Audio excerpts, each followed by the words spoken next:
Hello everyone, welcome to my channel. आज हम plasma membrane को डिटेल में कवर करेंगे। बेसिकली प्लाज्मा मेम्ब्रेन को हम लोग सेल मेम्ब्रेन भी कहते हैं, इसको हम लोग प्लाज्मा लेमा भी कहते हैं। तो प्लाज्मा मेम्ब्रेन हर लिविंग सेल के अराउंड एक कवरिंग की तरह प्रेजेंट होती है, जो शेप देती है, उसको प्रोटेक्ट करती है। So plasma membrane is also known as the cell membrane और cell surface membrane which surround the living cell and form its outer boundary। तो ये हर लिविंग सेल को सराउंड करती है और उसकी आउटर बाउंड्री बनाती है। बात करते हैं in animal cell, it is an outermost covering of the cell, whereas in the plant cell it lies just inside the cell wall. Animal cells में जो सबसे आउटर कवरिंग होती है वो सेल की प्लाज्मा मेम्ब्रेन होती है। वही प्लांट सेल जो होती है, प्लांट सेल में सबसे आउटर कवरिंग होती है सेल वॉल, और सेल वॉल के अंदर प्रेजेंट होता है प्लाज्मा मेम्ब्रेन। अब सेल वॉल क्या करता है, तो प्लांट सेल की आउटर क्लेयर जो होती है वो सेल वॉल होती है, जो शेप देती है, स्ट्रेंथ देती है, प्रोटेक्शन का काम करती है। ये रिजिडिटी मेंटेन करती है ताकि प्लांट अपराइट खड़ा रहे, वाटर अपटेक में भी हेल्प करती है और टर्गर प्रेशर बनाए रखती है। वही बात करें अगर एनिमल सेल की, तो एनिमल सेल की जो आउटर कवरिंग होती है वो यही सेल मेम्ब्रेन होती है, जिसका काम होता है सेल को प्रोटेक्ट करना। ये सेलेक्टिवली परमिएबल होती है, शेप देती है, सपोर्ट देती है। Next, the plasma membrane it is selectively permeable और सेमी परमिएबल। तो प्लाज्मा मेम्ब्रेन हर चीज़ को एंट्री नहीं देता है, सिर्फ कुछ चीज़ों को एंट्री देता है। ये सेलेक्टिव परमिएबल होता है। So it means that it provide a certain substances to pass while restricting the other. This selective permeability helps to maintain the internal environment of the cell and ensure the homeostasis। तो ये जो selective permeability वाला nature होता है plasma membrane का, ये क्या करता है, सेल के अंदर एक स्टेबल एनवायरनमेंट मेंटेन करने में हेल्प करता है। The membrane also provide a shape and mechanical support to the cell by interacting with a internal structural component। तो प्लाज्मा मेम्ब्रेन प्रोवाइड करता है shape and mechanical support to the cell. Next we have the structure. समझ लेते हैं ये जो plasma membrane का structure है, ये फ्लूइड मोज़ाइक मॉडल इस स्ट्रक्चर को बताता है। बात करते हैं सबसे पहले फॉस्फोलिपिड की। तो ये मेम्ब्रेन का मेन बेसिक स्ट्रक्चर है कि जो प्लाज्मा मेम्ब्रेन है वो दो लेयर से बना हुआ है, इसीलिए बाइलेयर इसको नाम दिया गया है। तो ये दो लेयर से मिलकर बना है, जिसमें हाइड्रोफिलिक हेड्स बाहर की तरफ है। ये जो ब्लू स्ट्रक्चर्स दिख रहे हैं ये हाइड्रोफिलिक हेड हैं, और ये जो ग्रीन कलर का टेल दिख रहा है this is the hydrophobic tail, जो कि मेम्ब्रेन के अंदर प्रेजेंट हैं। Then we have the integral membrane protein. तो ये प्रोटीन बाइलेयर के अंदर एम्बेडेड होते हैं। तो ये जो प्रोटीन है ये हमारे दो मेम्ब्रेन के अंदर धंसे हुए हैं, ये मेम्ब्रेन के थ्रू सब्सटेंस को पास करने का काम करते हैं।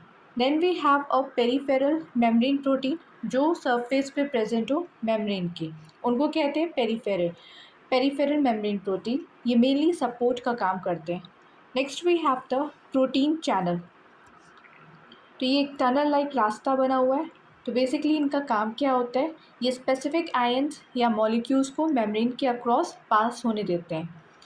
Then we have the cholesterol. तो क्लोरेस्ट्रॉल एक तरह का स्टेरॉल है, और ये फॉस्फोलिपिड टेल के बीच में प्रेजेंट होते हैं। ये मेम्ब्रेन की फ्लूइडिटी और स्टेबिलिटी कंट्रोल करते हैं, ना मेम्ब्रेन को ज़्यादा टाइट रखते हैं और ना ही उसको ज़्यादा लूज होने देते हैं। Then we have a glycoprotein and the glycolipids. So ये प्रोटीन होते हैं जिसके साथ कार्बोहाइड्रेट चेन जुड़ती है।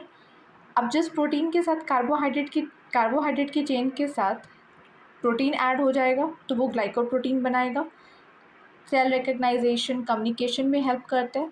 वहीं अगर कार्बोहाइड्रेट की चेन के साथ लिपिड ऐड हो जाएगा तो वो ग्लाइकोलिपिड बनाएगा। तो ये भी वही सेल आइडेंटिफिकेशन प्रोटेक्शन में रोल प्ले करते हैं। Next we have the cytoskeleton filament.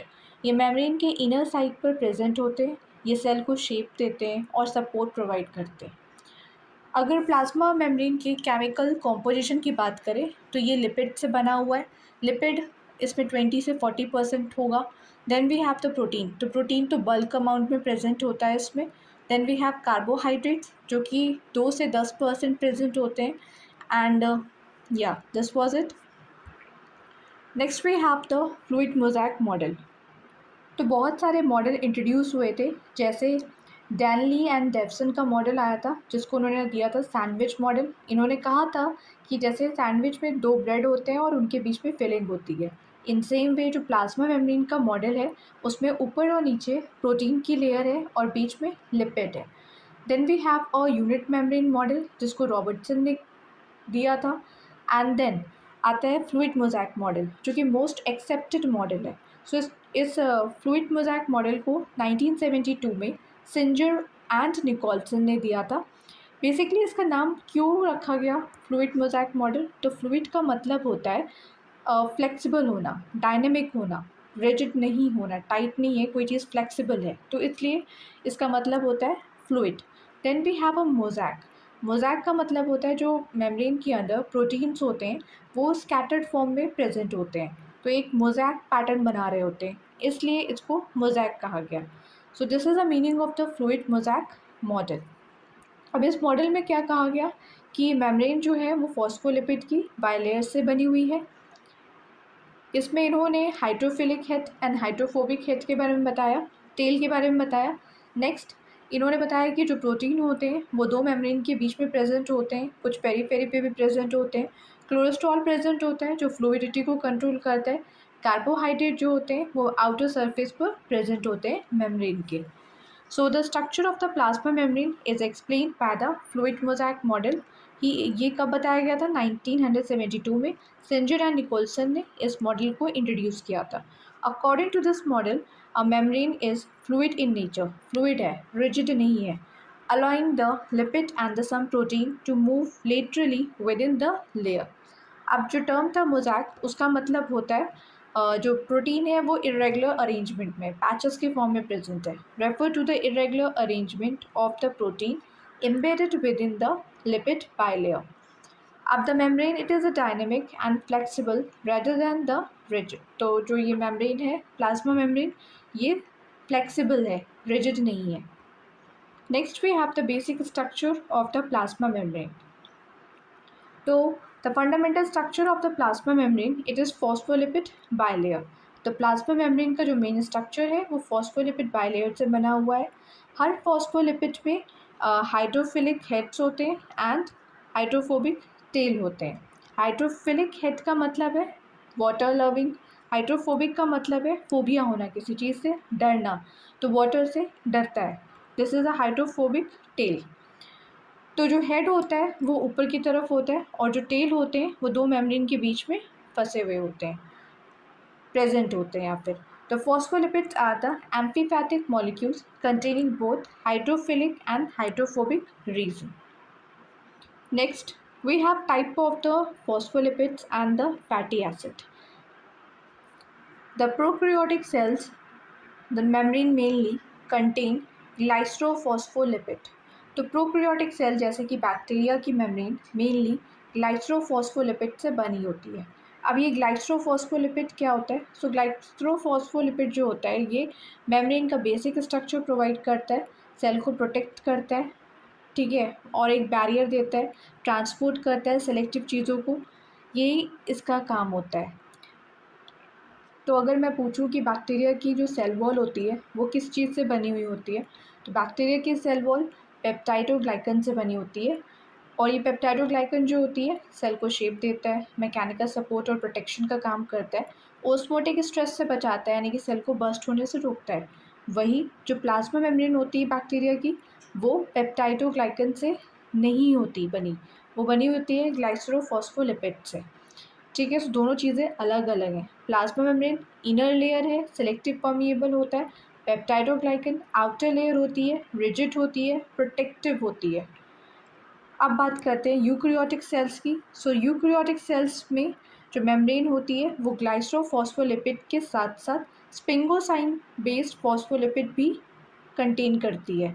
तो in eukaryotic cell the sphingosine based phospholipids are also present, यानी कि दोनों चीज़ें प्रेजेंट होती हैं।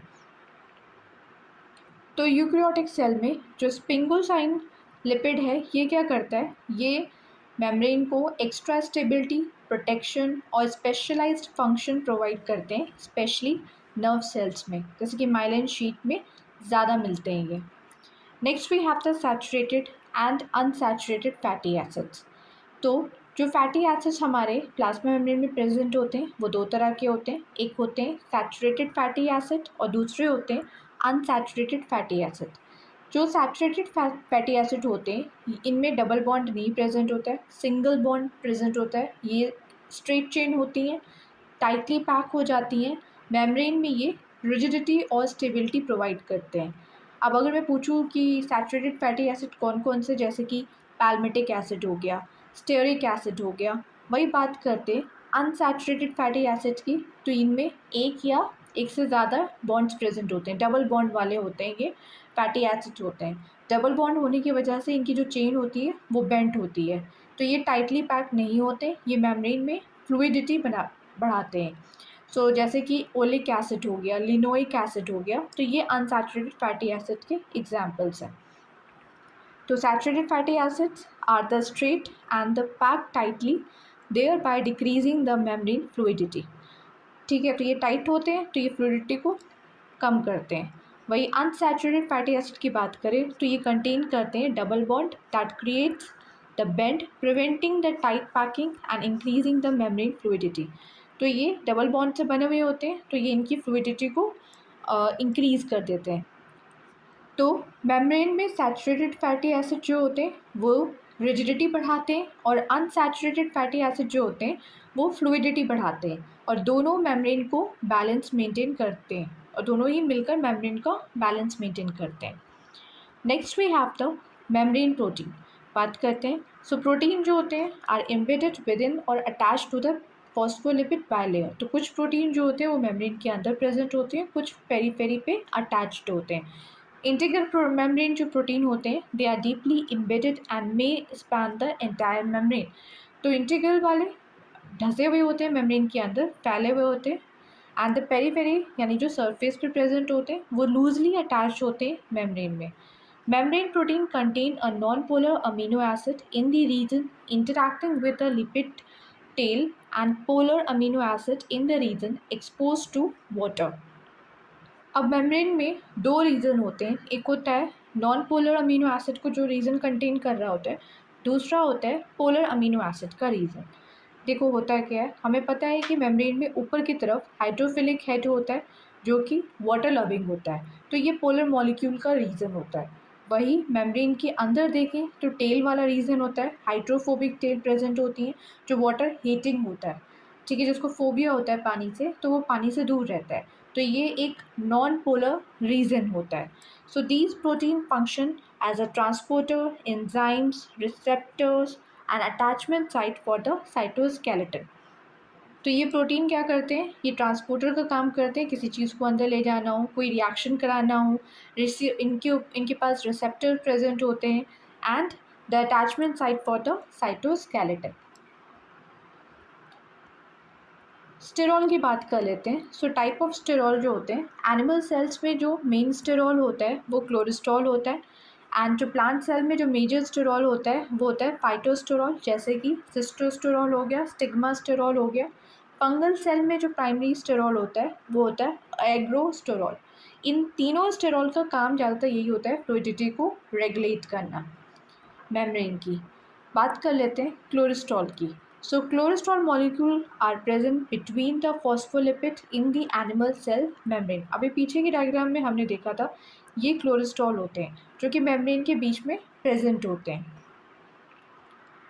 क्लोरेस्ट्रॉल रेगुलेट करता है मेम्ब्रेन की फ्लूइडिटी को by preventing the excessive movement at high temperature. होता क्या है, हाई टेम्परेचर पर क्लोरेस्ट्रॉल मेम्ब्रेन को ज़्यादा फ्लूइड होने से रोकता है, वहीं अगर लो टेम्परेचर हो तो ये मेम्ब्रेन को ज़्यादा रिजिड यानी कि टाइट होने से बचाता है।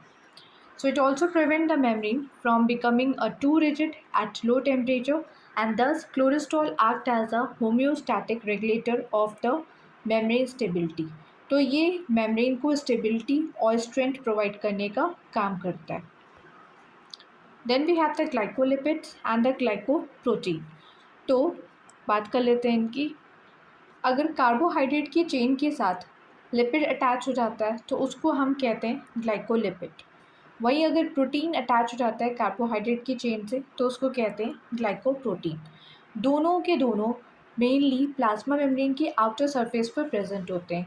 ये सेल को प्रोटेक्शन देते हैं, सेल टू सेल रिकग्नाइजेशन का काम करते हैं। So glycolipids are formed when the carbohydrate attach to lipids. वही जो ग्लाइकोप्रोटीन्स होते हैं they are formed when a carbohydrate attach to the protein. ये दोनों ही मॉलिक्यूल्स जो होते हैं वो mainly outer surface of the membrane पे प्रेजेंट होते हैं। They are involved in a cell recognition, receptors function, immune response and the blood group determination में ये इनका काम होता है। अब एक वर्ड सुना होगा, एक टर्म सुना होगा, that is glycocalyx. So glycocalyx का मतलब होता है कार्बोहाइड्रेट की चेन। तो ग्लाइकोलिपिड एंड ग्लाइकोप्रोटीन मिलकर ग्लाइकोकैलिक्स बनाते हैं। बेसिकली अगर वो कार्बोहाइड्रेट चेन से अगर लिपिड अटैच हो जाता है तो वो ग्लाइकोलिपिड कहलाता है। अगर उसी कार्बोहाइड्रेट की चेन से प्रोटीन अटैच हो जाता है तो उसको कहते हैं ग्लाइकोप्रोटीन। ग्लाइकोकैलिक्स का मतलब सिर्फ होता है कार्बोहाइड्रेट की chain. Next we have the membrane structure made of phospholipids. अब जो ये मेम्ब्रेन का स्ट्रक्चर है ये फॉस्फोलिपिड से बना हुआ है। पहले इस डायग्राम में समझ लेते हैं, फिर बाद में रिटन पोर्शन की बात करेंगे। फॉस्फोलिपिड जो होते हैं ऊपर की तरफ हेड प्रेजेंट होता है जो कि हाइड्रोफिलिक होता है, तो ये पोलर हेड है, ठीक है। वहीं टेल की बात करें तो ये हाइड्रोफोबिक होता है, नॉन पोलर टेल होती है जो पानी से दूर भागती है।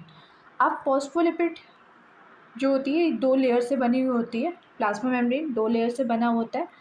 एक ऊपर हेड की जो लेयर है वो होती है और एक नीचे होती है। इनके बीच में प्रेजेंट होता है टेल का रीजन। सो बाय लेयर मतलब होता है दो लेयर का स्ट्रक्चर होता है जो फॉस्फोलिपिड से मिलकर बना हुआ है। Next we have the micelles. So micelles जो होते हैं ये स्पेरिकल स्ट्रक्चर्स होते हैं।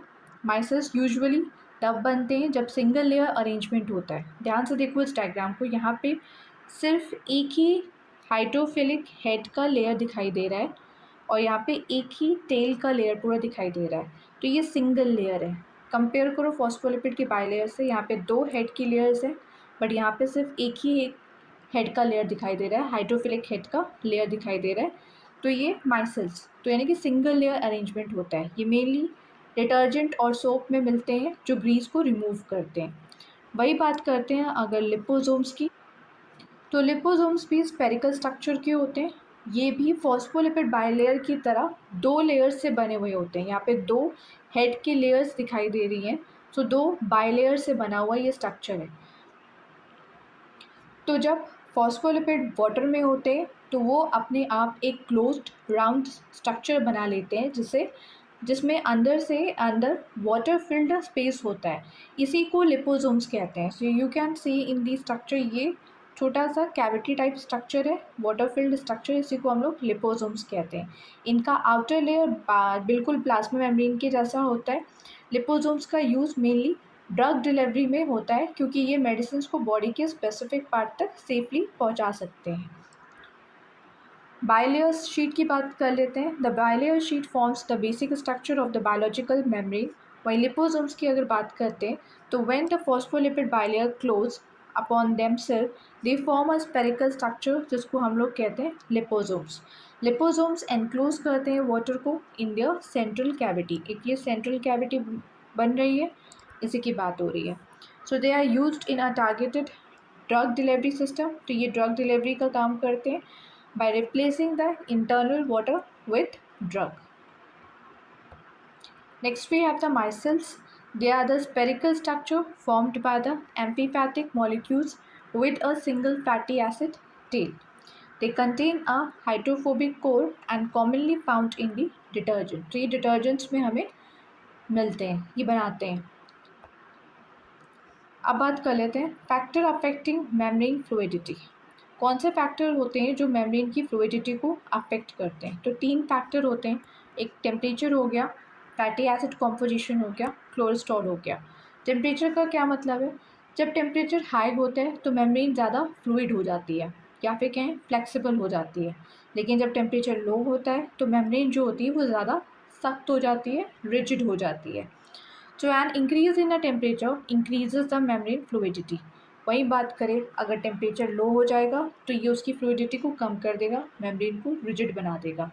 फैटी एसिड कॉम्पोजिशन की बात करते हैं, तो अगर फॉस्फोलिपिड्स में सैचुरेटेड फैटी एसिड ज़्यादा होंगे, ठीक है, तो मेम्ब्रेन टाइटली पैक होगी और रिजिड होगी। वहीं अगर अनसैचुरेटेड फैटी एसिड ज़्यादा होंगे, यानी कि अनसैचुरेटेड फैटी एसिड जो होते हैं वो डबल बॉन्ड कैरी कर रहे होते हैं, तो बेंड शेप बनेगा। तो टाइट कहाँ से होगी मेम्ब्रेन, वो फ्लूइड ज़्यादा होगी।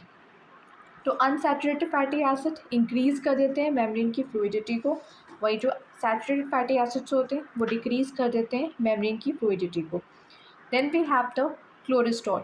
तो क्लोरेस्ट्रॉल मेम्ब्रेन की फ्लूइडिटी को रेगुलेट करता है, ठीक है, तो ये कंट्रोल करते हैं मेम्ब्रेन की फ्लूइडिटी को डिफरेंट टेम्परेचर्स में। So cholesterol maintain the optimal membrane fluidity at different temperatures. Next we have the permeability of the plasma membrane.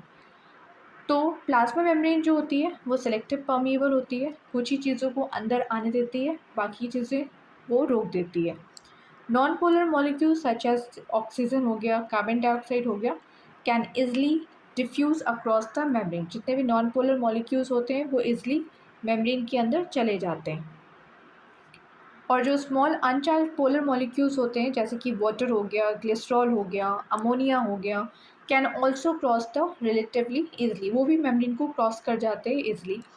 बात करते हैं लार्ज पोलर मॉलिक्यूल्स की, जैसे कि ग्लूकोज हो गया, चार्ज्ड आयंस हो गए such as sodium and potassium. ये इनको रिक्वायर होता है स्पेसिफिक ट्रांसपोर्ट प्रोटीन मेम्ब्रेन को क्रॉस करने के लिए।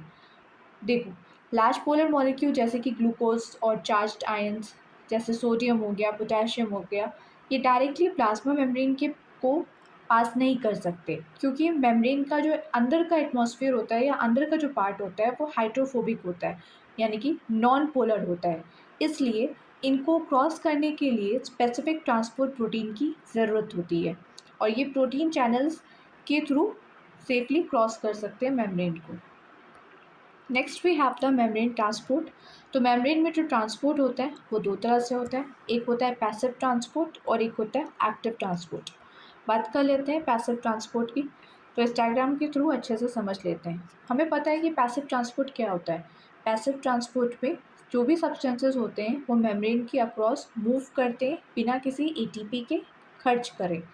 तो मूवमेंट जो होता है वो हाई कॉन्सेंट्रेशन से लो कॉन्सेंट्रेशन की तरफ होता है।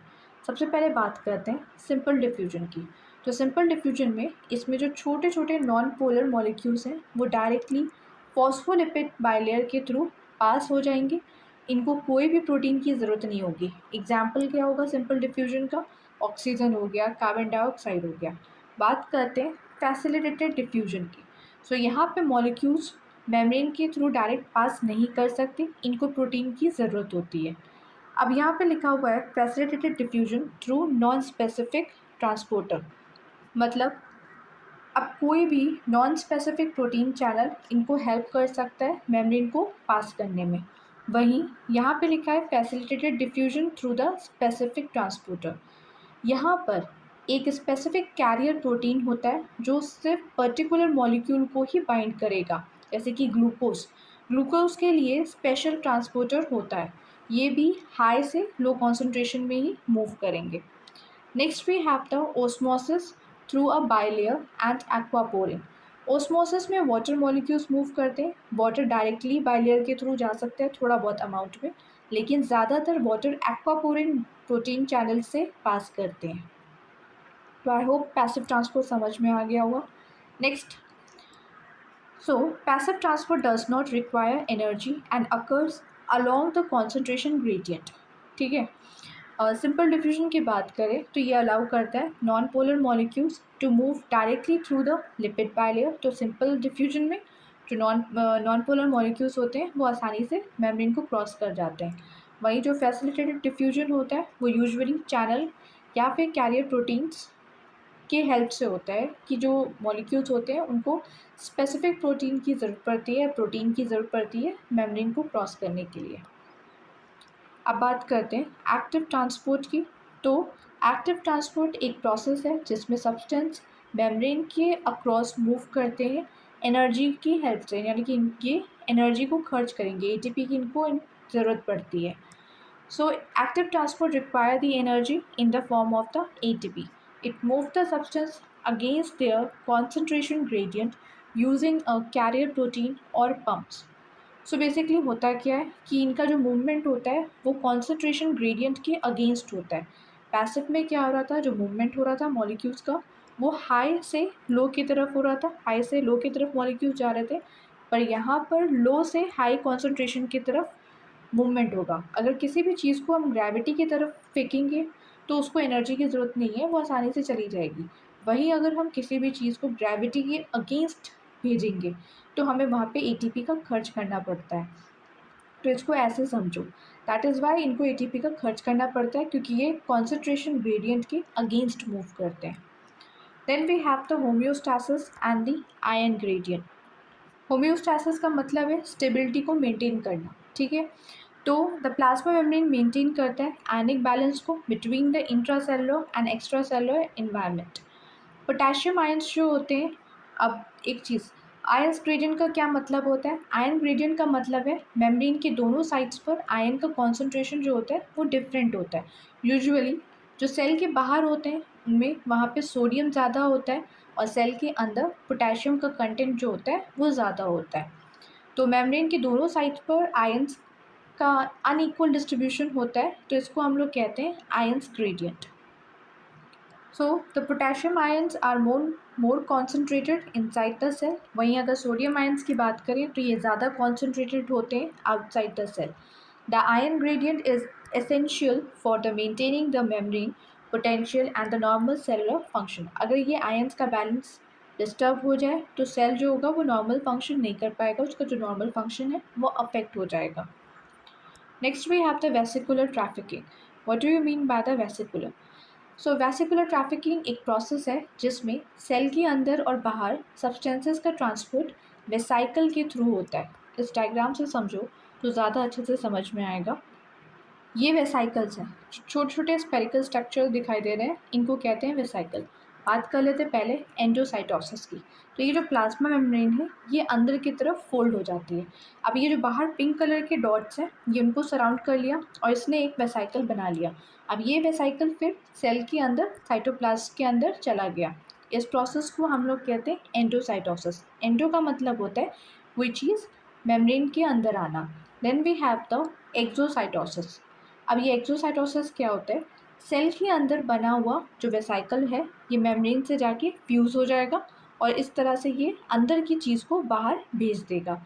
इसको कहते हैं एक्सोसाइटोसिस. यहाँ पे एंडोसाइटोसिस के भी टाइप्स होते हैं. 3 टाइप्स के बारे में बात की गई है. पिनोसाइटोसिस के बारे में, पैगोसाइटोसिस के बारे में एंड रिसेप्टर मीडिएटेड एंडोसाइटोसिस के बारे में. बात कर लेते हैं पिनोसाइटोसिस की. सो पिनोसाइटोसिस जो होता है ये लिक्विड सब्सटेंसेस को अंदर लाता है, ठीक है. स्मॉल वेसाइकल बनाकर ये लिक्विड चीज़ों को अंदर लाएगा. So pinocytosis involve liquid substances. Then we have the phagocytosis. Phagocytosis जो होता है ये सॉलिड सब्सटेंसेस को इनगल्फ करता है और ये लार्ज वेसाइकल बनाता है, ठीक है. मोस्टली इम्यून सेल जैसे कि मैक्रोफेजेस होते हैं वो ये बनाते हैं. Then we have the receptor mediated endocytosis. So ये इन्वॉल्व करते हैं स्पेसिफिक लिगेंड रिसेप्टर इंटरैक्शन.